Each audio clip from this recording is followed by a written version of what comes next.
जब भीड़ ने आरोही को कार्तिक की जगह सिया के पास जाते देखा तो सब निराश हो गए, लेकिन फिर भी किसी ने अपनी नजरें आरोही पर नहीं हटाई थी। वो अभी भी उसी तरह देख रहे थे। आरोही वहां से जाने ही वाली थी कि तभी उसकी नजर ईशा के भयानक चेहरे पे गए थे। उसे देखकर ऐसा लग रहा था कि जैसे उसने कोई भूत देख लिया हो।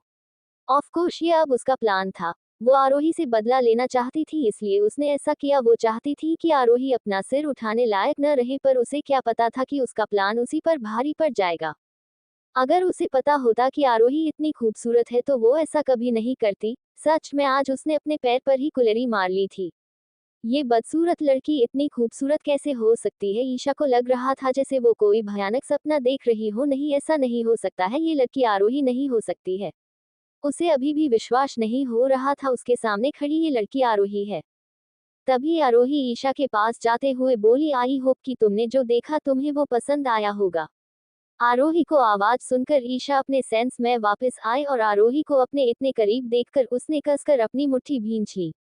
वो ये बात मानना नहीं चाहती थी, पर सच में आरोही की आउटस्टैंडिंग ब्यूटी थी। सच में आरोही की खूबसूरती के आगे सोनाली कुछ भी नहीं थी। आरोही ने एक आखिरी बार ईशा की तरफ देखा और फिर सिया के साथ वहां से चली गए।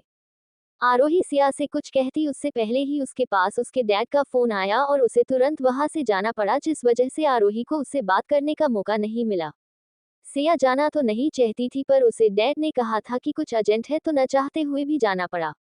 आरोही सबसे पहले वॉशरूम गए और उसने खुद को क्लीन किया।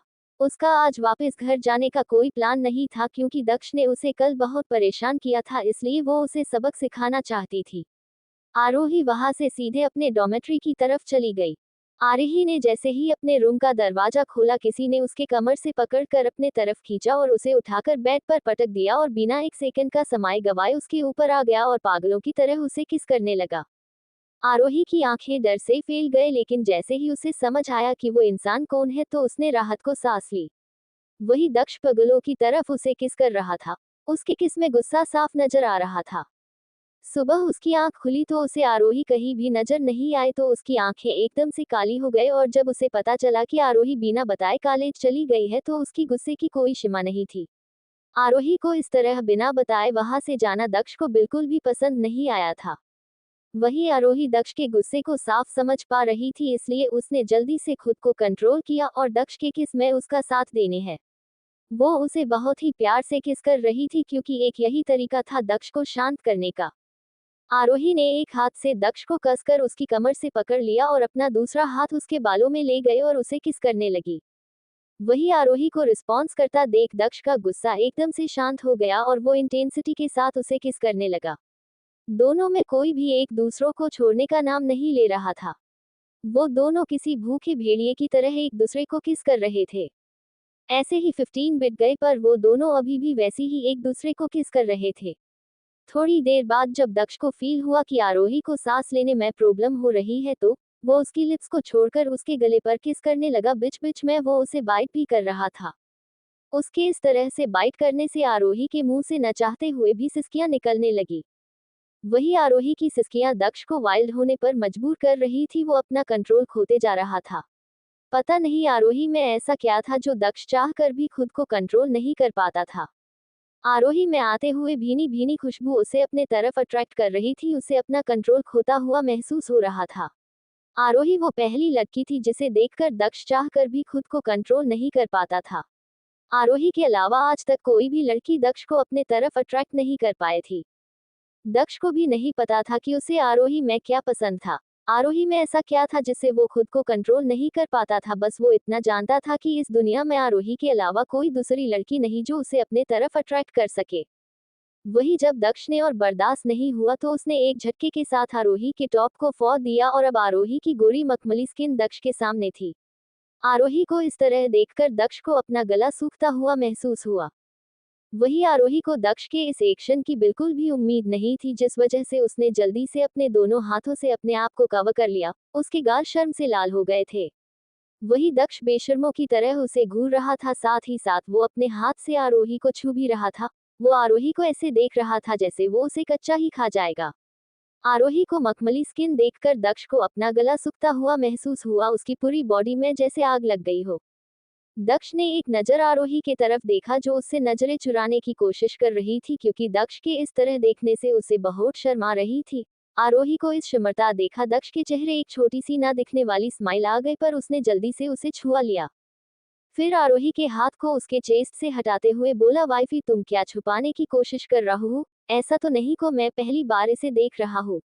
मैंने न सिर्फ इसे देखा है बल्कि इसे टेस्ट भी है, इसलिए तुम्हें मुझसे ये छुपाने की कोई जरूरत नहीं है और वैसे भी ये चीज मेरी है तो तुम्हारा कोई हक नहीं बनता है कि तुम मुझे इसे प्यार करने से रोक सको। वही दक्ष के मुंह से ऐसी बेशर्मों वाली बातें सुनकर आरोही का मुंह खुला और खुला रह गया। साथ ही साथ उसे दक्ष की बात सुनकर शर्म भी बहुत आ रही थी। उसका मन कर रहा था कि वो अभी के अभी यहाँ से कहीं गायब हो जाए। तभी आरोही की नजर दक्ष की तरफ गए, पर दक्ष की नजर तो कहीं और ही थी। वो अपनी इंटेंस भरी नजरों से उसे घूर रहा था। वही दक्ष को इस तरह देखकर आरोही के गाल शर्म के लाल हो गए और वो दक्ष को धक्का देते हुए बोली, हब्बी आप बहुत ही बेशर्म हो, छोड़िए मुझे हो और आप यहाँ गर्ल्स हॉस्टल में क्या कर रहे हैं? अगर किसी ने आपको देख लिया तो? वही आरोही की बात सुनकर दक्ष को हंसी आ गई। फिर कसकर आरोही को उसकी कमर से पकड़ते हुए अपने करीब करते हुए बोला, वाइफी शायद तुम भूल गए हैं कि तुम्हारी पति कौन है। इस दुनिया में कोई नहीं है तो दक्ष सिंघानिया को उसके बीबी के करीब आने से रोक सके। ये बोलते हुए दक्ष की बातों में घमंड साफ नजर आ रहा था। और ये सच भी ऐसा था, दक्ष सिंघानिया जो चाहे वो कर सकता था, जहाँ चाहे जा सकता था, उसे किसी की परमिशन की जरूरत नहीं था। यहाँ तक कि प्रेसिडेंट तक उसके साथ अदब से बात करते थे। ऐसे ही लोग उसे बिजनेस वर्ल्ड का बेताब बादशाह नहीं कहते थे। और रही बात मेरी बेशर्मी को, तो वाइफी तुमने अभी मेरी बेहरमी देखी कहा है, पर कोई बात नहीं, अब जब तुमने मुझे बेशर्म बोल ही दिया है तो मैं तुम्हें बताता हूँ बेशर्म होना किसी कहते हैं। ये सुनकर आरोही की आंखें चौड़ी हो गए। दक्ष खड़ा हुआ और जल्दी से अपने कपड़े उतरकर आरोही के ऊपर आ गया। ये सब इतनी जल्दी हुआ कि आरोही को कुछ नहीं आया और जब तक समझ आया तब तक बहुत देर हो चुकी थी। आरोही चाहे कितनी भी कोशिश क्यों न कर रही हूँ दक्ष की पकड़ से खुद को छुड़ाने की, पर वो हिल भी नहीं पा रही थी। वो उसकी पकड़ से छूटना तो दूर की बात है। थोड़ी देर बाद रूम में सिर्फ आरोही के सिसकियां की आवाज सुनाई दे रही थी। बीच में आरोही की कहराने की आवाज भी आ रही थी, जिससे ये साफ पता चल रहा था कि दक्ष आरोही को तंग कर रहा था। दक्ष के हाथ आरोही के पूरी बॉडी पर मूव कर रहे थे जिससे आरोही को करंट लग रहा था। साथ ही साथ दक्ष उसके अपर बॉडी पर किस भी रहा था, जिस वजह से आरोही के मुंह से न चाहते हुए भी सिसकियां निकल रही थी और आरोही की सिसकियां दक्ष को वाइल्ड होने पर मजबूर कर रही थी, जिस वजह से दक्ष इंटेंसिटी के साथ उसे किस करने लगा। साथ ही साथ वो उस जगह को अपने जीभ भी लिंक भी कर रहा था, जिससे आरोही अपना कंट्रोल खोते जा रही थी। दक्ष के इस तरह करने से आरोही को बहुत शर्म आ रही थी। साथ ही साथ उसे खुद पर गुस्सा भी आ रहा था, क्योंकि जब भी दक्ष उसके करीब होता था तो उसकी बॉडी उसकी नहीं रहती थी, उसका उस पर कोई कंट्रोल नहीं होता था और आज भी ऐसा ही हो रहा था। वो चाहकर भी खुद को कंट्रोल नहीं कर पा रहा था। उसने दक्ष को रोकने की बहुत कोशिश की क्योंकि उसे बहुत ही अजीब लग रहा था। साथ ही साथ उसे डर भी लग रहा था कि किसी ने दक्ष को यहाँ देख लिया तो, पर दक्ष उसे कहा किसी बात से फर्क पड़ता था। जब आरोही ने देखा कि दक्ष नहीं रुकोगे तो थक हार कर आरोही ने कोशिश करना बंद कर दिया और दक्ष जो कर रहा था उसे करने दिया। दक्ष तब तक आरोही के साथ वो सब करता रहा जब तक वो पूरी तरह से सेटिस्फाई नहीं हो गया। उसके बाद उसने आरोही को छोड़ दिया। पर इन सब में दक्ष ने अपनी लिमिट क्रॉस नहीं की। उसे पता था कि आरोही अभी इन सब के लिए तैयार नहीं थी और ऊपर से ये सब चीजों के लिए ये सही जगह भी नहीं थी। वो नहीं चाहता था कि उनका फर्स्ट टाइम एक गर्ल्स हॉस्टल के में हो। वो उसे स्पेशल बनाना चाहता था, इसलिए उसने जैसे तैसे खुद को कंट्रोल किया, क्योंकि आज नहीं तो कल आरोही को होना तो उसी का ही था। सिया को इस तरह अचानक से क्यों जाना पड़ा? अब आगे क्या होगा दक्ष और आरोही की जिंदगी में, जानने के लिए पढ़ते रहिए मेरी ये novel reborn of devil little wife, सिर्फ और सिर्फ पॉकेट एफएम पर। आज के लिए इतना ही। आगे जानने के लिए नेक्स्ट एपिसोड पढ़िए and please like comment and share जरूर कीजिए।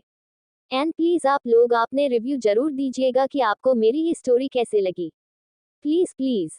दक्ष के हाथ आरोही की पूरी बॉडी पर मूव कर रहे थे जिससे आरोही को करंट लग रहा था। साथ ही साथ दक्ष उसके अपर बॉडी पर किस भी रहा था, जिस वजह से आरोही के मुंह से न चाहते हुए भी सिसकियां निकल रही थी और आरोही की सिसकियां दक्ष को वाइल्ड होने पर मजबूर कर रही थी, जिस वजह से दक्ष इंटेंसिटी के साथ उसे किस करने लगा। साथ ही साथ वो उस जगह को अपने जीभ भी लिंक भी कर रहा था, जिससे आरोही अपना कंट्रोल खोते जा रही थी। दक्ष के इस तरह करने से आरोही को बहुत शर्म आ रही थी, साथ ही साथ उसे खुद पर गुस्सा भी आ रहा था, क्योंकि जब भी दक्ष उसके करीब होता था तो उसकी बॉडी उसकी नहीं रहती थी, उसका उस पे कोई कंट्रोल नहीं होता था और आज भी ऐसा ही हो रहा था। वो चाहकर भी खुद को कंट्रोल नहीं कर पा रहा था। उसने दक्ष को रोकने की बहुत कोशिश की, क्योंकि उसे बहुत ही अजीब लग रहा था, साथ ही साथ उसे डर भी लग रहा था कि किसी ने दक्ष को यहाँ देख लिया तो, पर दक्ष उसे कहा किसी बात से फर्क पड़ता था। जब आरोही ने देखा कि दक्ष नहीं रुकोगे तो थक हार कर आरोही ने कोशिश करना बंद कर दिया और दक्ष जो कर रहा था उसे करने दिया। दक्ष तब तक आरोही के साथ वो सब करता रहा जब तक वो पूरी तरह से सेटिस्फाई नहीं हो गया, उसके बाद उसने आरोही को छोड़ दिया। पर इन सब में दक्ष ने अपनी लिमिट क्रॉस नहीं की। उसे पता था कि आरोही अभी इन सब के लिए तैयार नहीं थी और ऊपर से ये सब चीजों के लिए ये सही जगह भी नहीं थी। वो नहीं चाहता था कि उनका फर्स्ट टाइम एक गर्ल्स हॉस्टल के में हो, वो उसे स्पेशल बनाना चाहता था।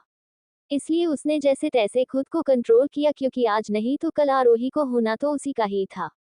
वही दूसरी तरफ अग्निहोत्री मेंशन रुद्रम आर्या को उसकी कमर से पकड़कर अपने करीब करते हुए अपनी सेडेक्टिव टोन में बोला, बोलो ना वाइफी, मेरे भूख का क्या जो वक्त के साथ बढ़ती जा रही है। हम रुद्रम आर्या के इतने करीब था कि आर्या की उसकी सांसें अपने चेहरे पे साफ महसूस हो रहा था, जिससे उसका पूरा शरीर झंझना गया। रुद्रम की करीबी उसे सब कुछ भूलने पर मजबूर कर रही थी। उसकी बॉडी न चाहते हुए भी रिएक्ट कर रहा थी, क्योंकि उसकी बॉडी को रुद्रम की करीबी की आदत हो चुकी थी। आर्या ने एक की गहरी सांस ली और खुद की शांत करने की कोशिश की। नहीं, वो इस तरह हार नहीं सकती थी। अगर वो आज हार गए तो वो चाह कर वो नहीं कर पाएगी जो उसने सोचा था। नहीं, वो अब और ऐसे घुट घुट कर नहीं जी सकती थी। उसे ये करना ही होगा। अगर उसे अपनी आजादी चाहिए तो उसे ये करना होगा। आर्या फिर खुद को संभालते हुए रुद्रम से अलग होकर वापस अपने जगह पर बैठते हुए बोली, आपको भूख लगी है तो मैं क्या करूं? क्या आपको सामने इतना बड़ा किचन दिखाई नहीं दे रहा है? आपको जो पसंद है आप खुद जाकर बना लीजिए, मैं कोई आपकी नौकर नहीं है जो आपके इशारे में नाचूं। अब मैं वो पहली वाली आर्या नहीं जिसे आप जब चाहे अपने इशारों में नचा सके, समझे आप? ये बोलकर आर्या ने रुद्रम के हाथ से अपना बाउल ले लिया, वापस अपनी मैगी खाने लगी। वही रुद्रम जो अभी तक शांत था और आर्या के शांत शांति से पेश आ रहा था। आर्या की बात सुनकर उसकी आंखें गुस्से से लाल हो गए। आर्या की हिम्मत कैसे हुए उससे इस तरह बात करने की? गुस्से में रुद्रम अपना हाथ जोर से डाइनिंग टेबल पर मार दिया, जिससे एक तेज आवाज के साथ डाइनिंग टेबल पर रखा सारा सामान एक तेज आवाज के साथ जमीन पर गिर गया। वही रुद्रम का ये रूप देखकर आर्या एकदम से कौंप गए। आर्या खुद को संभाल पाती उससे पहले ही रुद्रम बिना किसी वार्निंग के आर्या को अपनी गोद में उठा लाया और सीधे आर्या को हॉल में ले गया। ये देखकर आर्या और डर गए और घबराते हुए बोली, ये आप क्या कर रहे हैं? छोड़िए मुझे। लेकिन इस वक्त रुद्रम का गुस्सा उस पर हावी हो चुका था, उसे कुछ भी सुनाई ही नहीं दे रहा था। अभी थोड़ी देर पहले आर्या ने जे उससे कहा था, बस उसके कान में बस वही वही बात गूंज रही थी। हॉल में पहुंचकर रुद्रम ने एकदम गुस्से से आर्या को सोफे पर पटक दिया और रुद्रम के ऐसे करने से आर्या के मुंह से एक निकल गई, क्योंकि आर्या रुद्रम के इस एक्शन के लिए बिल्कुल भी तैयार नहीं थी, जिस वजह से उसका सिर टेबल से लग गया। दर्द के मारे आर्या के आंख में आंसू आ गए, पर रुद्रम को इस समय आर्या की आंसू दिखाई नहीं दे रहे थे, नहीं उसे अभी उससे कोई लेना देना था। उसका दिमाग ये सोचकर खराब होता जा रहा था जो आर्या ने उससे थोड़ी देर पहले कहा था, मैं आपकी कोई नौकर नहीं हूँ जो उसकी इशारे पे नाचूं। वो उसकी नौकर नहीं पर उसकी पत्नी तो थी। तो क्या एक पत्नी का धर्म नहीं होता है? उसका पति दिन भर से थका हारा घर आया है तो उसके लिए खाना बनाए। पर इन सब में रुद्रम शायद ये भूल गया था कि उसने इतने सालों में उसने आर्या कभी पत्नी मना ही नहीं उसे कोई पत्नी का दर्जा दिया, बल्कि उसके साथ नौकरों से भी गंदा व्यवहार किया। तो अब वो किस हक से बोल रहा था कि आर्या उसकी बीवी और उसका फर्ज बनता है उसकी सेवा करना? आई नो, छोटा चैप्टर पर कल पक्का बड़ा और धमाकेदार चैप्टर दूंगी। बस आज के लिए थोड़ा सा एडजस्ट कर लो, सॉरी। अब आगे क्या होगा दक्ष और आरोही की जिंदगी में जानने के लिए पढ़ते रहिए मेरी ये novel reborn of devil little wife, सिर्फ और सिर्फ पॉकेट एफएम पर। आज के लिए इतना ही। आगे जानने के लिए नेक्स्ट एपिसोड पढ़िए and please like comment and share जरूर कीजिए। एंड प्लीज आप लोग आपने रिव्यू जरूर दीजिएगा कि आपको मेरी ये स्टोरी कैसे लगी। Please please dot dot